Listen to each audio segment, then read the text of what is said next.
Imagine this, Game 7 of the NBA Finals. Your team's down by 1, with seconds left to go. You need to trust one person to make the shot and win the game, and carry the weight of the team. Are you choosing Michael Jordan with his 6 finals wins, or LeBron James, who's been playing at the highest level for over 2 decades? I know my answer. 7 out of 7 days of the week, I am choosing LeBron James. And my qualifications for choosing this are the research I have done for both LeBron and Jordan's statistics and performances. I've also been a basketball fan since 2017 on top of that. First, let's talk about the impact of finals wins on their overall legacies. When it comes to legacies, one of the most common arguments in favor of Michael Jordan is the fact that he has a perfect 6-0 record in the NBA Finals. But let's dig deeper. LeBron James may not have a flawless record, currently sitting at a 4-6 record in the finals, but the content of those appearances matters. LeBron has been to the finals 10 times, often carrying teams that without him wouldn't even come close. He made it to the finals for 8 straight years. Even though he only won 3 of them, he faced super team after super team. Some examples of these super teams are the 2007 Spurs, having Tim Duncan in his prime.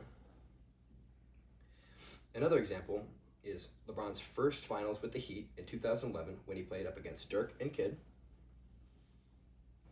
And finally, his toughest opponents of his finals would be the 2018 Warriors, who had KD, Curry, Draymond, and Clay, all of which will retire and be future Hall of Famers. In comparison, Jordan faced difficult competition, but statistically and physically, they weren't as stacked as the teams that LeBron faced. Jordan faced the duo of Karl Malone and John Stockton in his final 2 finals appearances.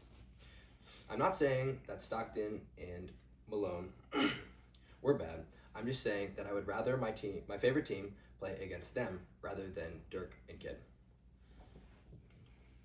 Now that you know about the differences in their finals opponents, let's talk about all of their teammates.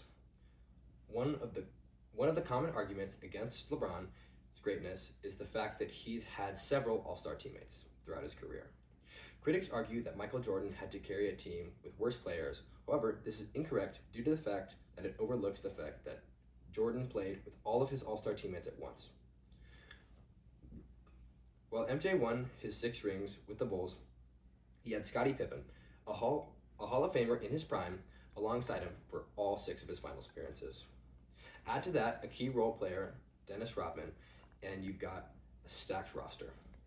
LeBron had to work with different teams over the years. The impact of his teammates varied drastically from season to season.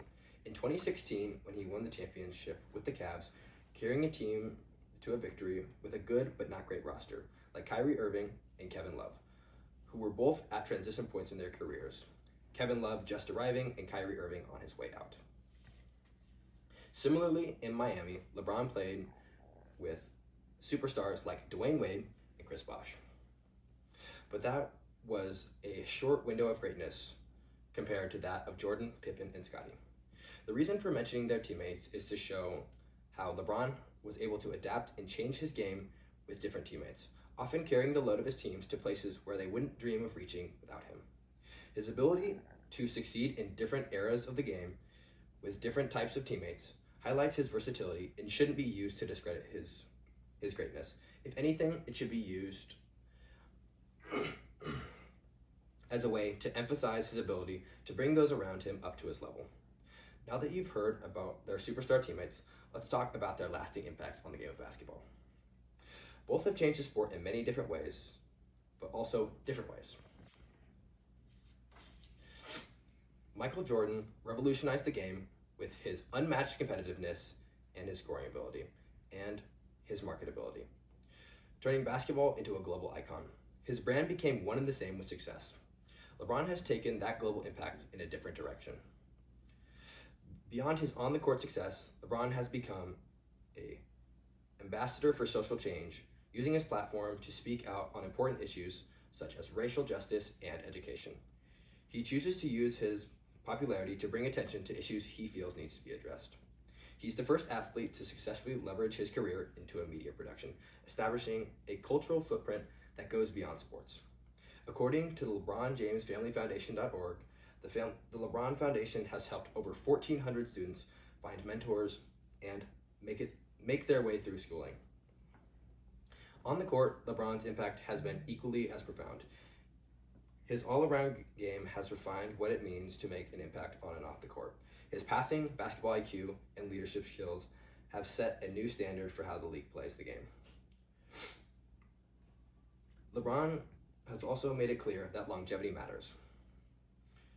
In a league where players often peak early and fade just as quick, he has shown that if you want to be one of the greats, you have to be around long enough to see some change.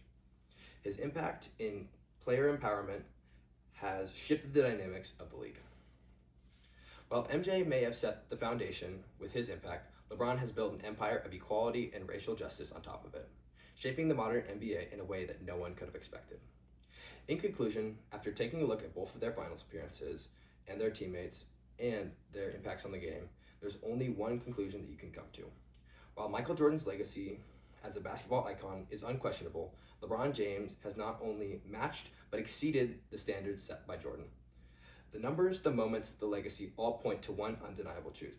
LeBron James is the best basketball player to ever step foot on the court. Thank you.